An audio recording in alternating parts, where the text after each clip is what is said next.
My last video was top 5 allocated bourbons that are not worth the hunt. This is the top 5 allocated bourbons that are worth the hunt.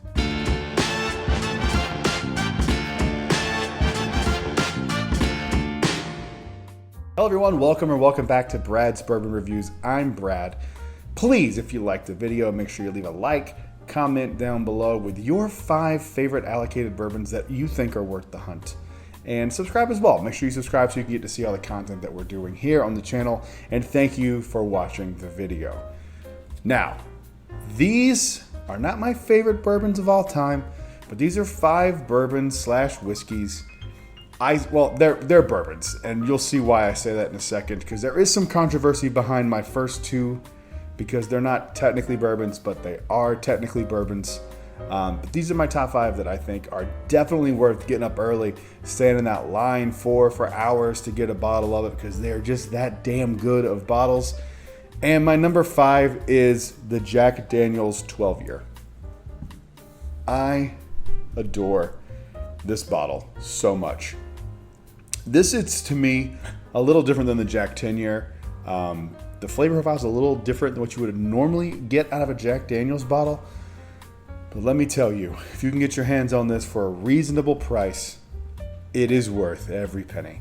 I am nursing this thing because this is batch 1. I want to hold on to this for as long as I possibly can because I adore it so much. It is absolutely stellar. The MSRP is around $91. So keep that in mind when you're looking and you're getting offered it for $400, $500. I wouldn't say it's worth that necessarily. The only caveat would be, since it's batch 1, maybe splurge a little bit so you can get batch 1 and kind of collect from the ground up. But this bottle right here is in contention so far for me for bottles of the year. It is that good. It is so good. I love it so much. And I bet if you try it, you'd love it too. So Jack 12, absolutely worth the allocation hunt. Number 4, also technically a bourbon, the Jack Daniel's 10-year. I like the 10 just a little bit more than I like the 12. And here's the reason. If I'm looking for a Jack Daniel's product, I want something that tastes like a Jack Daniel's product. Now the 12, like I just said, is absolutely delicious. It still has the Jack Daniel's profile, but this one is just basically, really good Jack Daniel's cranked up to 12, whereas the 12 cranked up to 11, whereas the 12-year is a little bit different than what you normally get out of a Jack Daniel's profile. And this bottle too is in contention for my favorite bottles of the year. I'm excited to do a blind with this. I think we should record that after this maybe, Holly, and do a blind of the 10 and 12 and see which one I prefer on a blind. But if you're just asking me, I would say the 10's a little bit better than the 12, and it's just because I like Jack Daniel's a lot.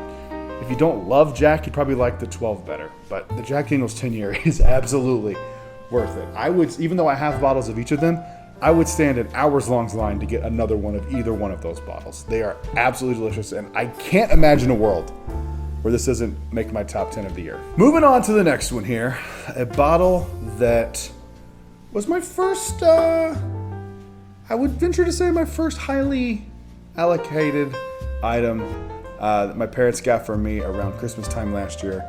And I opened it on my birthday in February, so it was a long wait to open it, but I'm glad I waited. This bottle is absolutely delicious. I hope I get my hands on another one of these because this is delicious. It is the Weller Foolproof. This bottle is so good. I smelled it before we started this video. I gotta smell it again. The notes on this thing are just rich toffee and brown sugar and caramel and like all of those really rich bourbon notes that I adore. I really hope I get my hands on another bottle of this because it is good. If I saw this in the vault and it was like this and birthday bourbon, or like this and I wouldn't say Pappy because I would lean towards the Pappy 10-year, but it's up there. It would be a conversation like, I know I like this one. Do I want to get something different or do I want to get another one? I love it that much. It is absolutely delicious, and it would be hard to say no to this even with other options in my face because I love this bottle so much. It is so good. Definitely worth the hunt. So number 2 on my list is a bottle that I have recently come into 2 other bottles of, and I could not be happier because I love this bottle so much. I was getting like how I felt about my Weller Foolproof, where I'm like, oh man, I don't know if I'm gonna be able to like get another bottle of this. I love this bottle so much, I'm gonna want more of it. And luckily, I have been able to get them since you know, and I haven't got the well yet, but luckily I've been able to get two backup bottles for this bottle, and it is Stag Batch 19. This bottle is delicious. This is another bottle, man. Even though I have two backups, if someone told me they were doing a drop tomorrow, and I had to get up at 5 a.m. and I was guaranteed to get a bottle of Stag at retail, I am 100% waiting in that line every day. It is so good. The cigar box note on this is just stellar. The leather on it. It smells so good, and this bourbon is just so good. I know people say this is not their favorite batch of it. I honestly just don't know how it could get better than this. And please, if you've had other batches of Stag than Batch 19, let me know which ones, because if it's like that good, I would consider maybe buying something that's an older batch, even though it costs a little more money, just to try and compare the differences. But I love this batch of Stag. It is delicious, and like I said, I'd wake up tomorrow, even though I have two extra bottles of it, and I would get in line and wait 5-6 hours for that, because it is that good of a bottle. All right, number one here on the list, and I gotta say,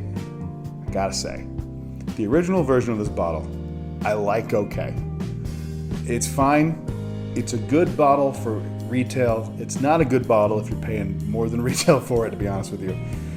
But this version of this bottle right here changed my mind, and it changed a friend of mine named Tim's mind on this bottle, because he's not a fan of Blanton's at all. He actually doesn't like it at all. And I made him try the Blanton's Gold, and it completely changed his mind about Blanton's, at least this version of it. I've heard that the straight from the barrel is even better than this, which is wild to me, because even just the knock-up in proof points, I think it's like 10 proof points, makes such a huge difference in this bottle, and it just completely changes the flavor profile of it. You get like these really, really gorgeous honeysuckle notes and honey, and it's like pretty sweet on the nose, a little floral too even, and it's just a damn good bottle. And this is the bottle like my Stag, or if I was like, hey, I can get another bottle of this at retail, I'm waking up every day, because it's not something you can just easily get your hands on, and it is so good. Even if you don't like Blanton's and you can get your hands on this, I urge you. If you don't like this, I'd be like, wow, okay, you don't like it. That's up to you. You know, you're not gonna like everything, but I would be shocked if people tried this and didn't like it. I love this bottle. And that's the last one on my list. Thank you guys for watching. Again, please make sure you leave a like and subscribe to the channel as well. I like to do these videos from time to time where we just kind of do a list. Again, remember, this is all my opinion. I'm not saying if you like or dislike any of these, you're crazy. But thank you for watching, and I will see you guys on the next one. Until then, cheers.